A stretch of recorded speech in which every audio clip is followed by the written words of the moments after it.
क्या आप जानते हैं कि सचिन तेंदुलकर के पहले क्रिकेट का भगवान किसे कहा गया था?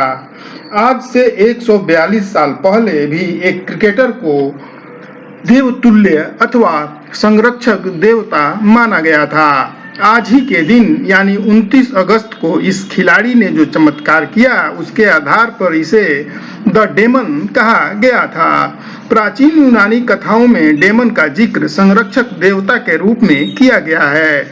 इस क्रिकेटर के कारण ही यह टेस्ट मैच एशेज श्रृंखला का जनक बन गया था। इस खिलाड़ी का नाम है फ्रेडरिक स्पोफोर्थ, जो ऑस्ट्रेलिया के रहने वाले थे।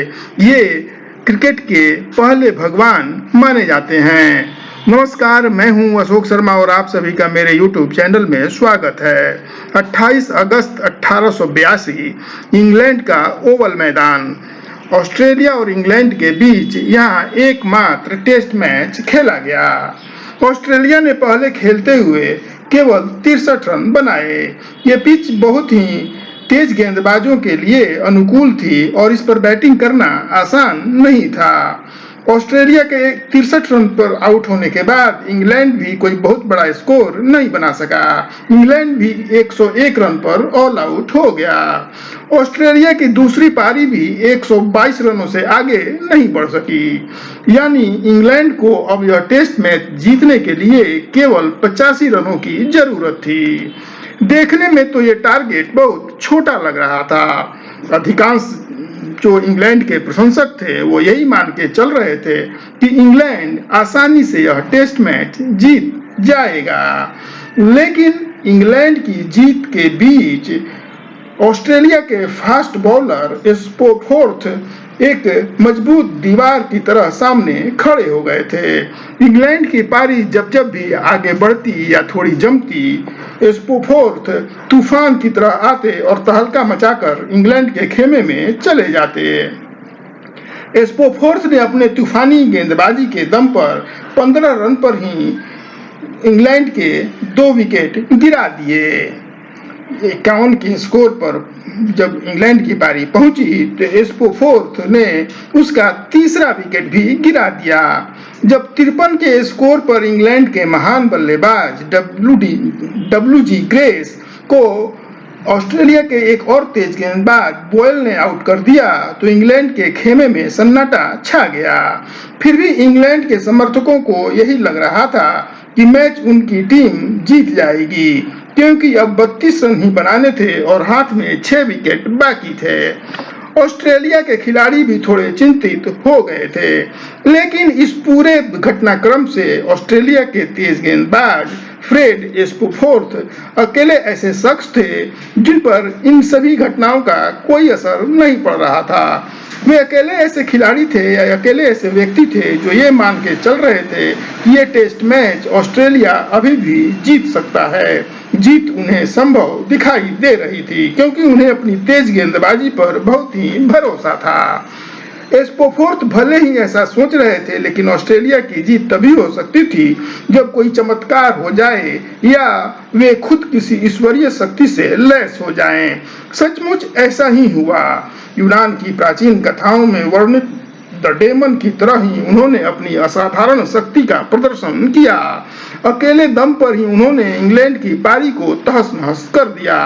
ऑस्ट्रेलिया के दूसरे तेज गेंदबाज हैरी बॉयड भी स्पोफोर्थ का बखूबी साथ दे रहे थे। इंग्लैंड का स्कोर 53 रन पर था और उसके 4 विकेट गिर चुके थे। इस वक्त स्पोफोर्थ और बॉयज ने लगातार 12 ओवर मेडन फेंककर इंग्लैंड के बल्लेबाजों को भारी दबाव में ला दिया। उस समय टेस्ट क्रिकेट में 4 गेंदों का ही 1 ओवर होता था।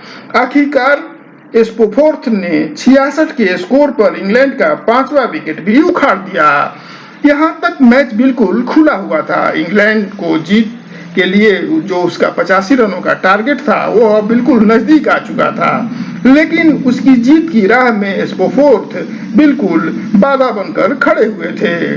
फिर स्पोफोर्थ ने एक ही ओवर में 2 विकेट लेकर इंग्लैंड का स्कोर 7 विकेट के नुकसान पर 70 रन कर दिया। इंग्लैंड का स्कोर 75 रन पर पहुंचा तो स्पोफोर्थ ने 8वां विकेट भी झटक लिया। आखिरी 2 विकेट हैरी बॉयल ने लेकर इंग्लैंड की पारी 77 रनों पर ही समेट ली। इस तरह ऑस्ट्रेलिया ने अविश्वसनीय रूप से यह टेस्ट मैच 7 रनों से जीत लिया।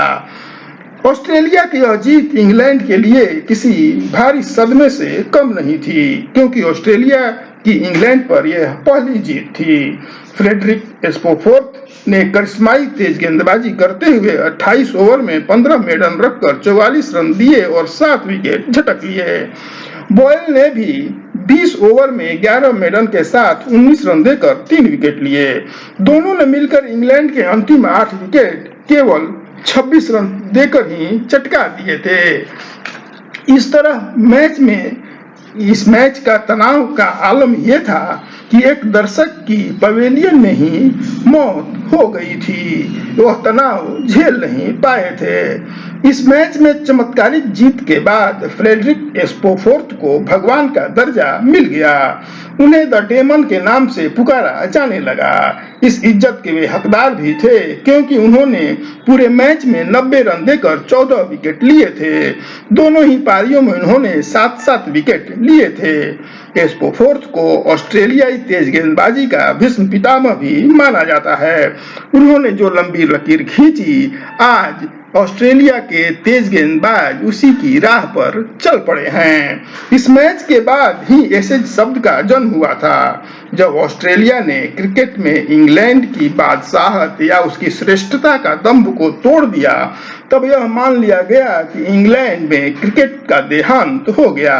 यह इंग्लैंड के अखबार द स्पोर्टिंग टाइम्स की एक परिकल्पना थी। अखबार ने लिखा था, इंग्लैंड क्रिकेट जिसकी मृत्यु 29 अगस्त 1882 को ओवल में हुई, उसकी याद में शोकाकुल मित्रों ने गहरा शोक प्रकट किया। क्रिकेट के पार्थिव शरीर का अब अंतिम संस्कार किया जाएगा और राख को ऑस्ट्रेलिया ले जाई जाएगी। इसके कुछ दिनों के बाद ही प्रतीक के रूप में बिल्लियों को जलाकर टेराकोटा के एक कलश में रखा गया।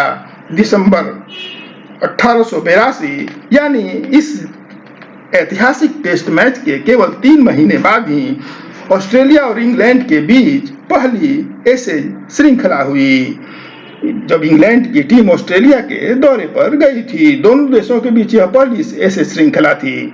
इस तरह फ्रेडरिक स्पोफोर्थ ने जो करिश्माई तेज गेंदबाजी की, उसके दम पर उन्होंने न केवल इतिहास रचा, बल्कि क्रिकेट के पहले भगवान के रूप में भी उन्हें याद किया जाता है। आज बस इतना ही। मुझे दीजिए इजाजत। नमस्कार।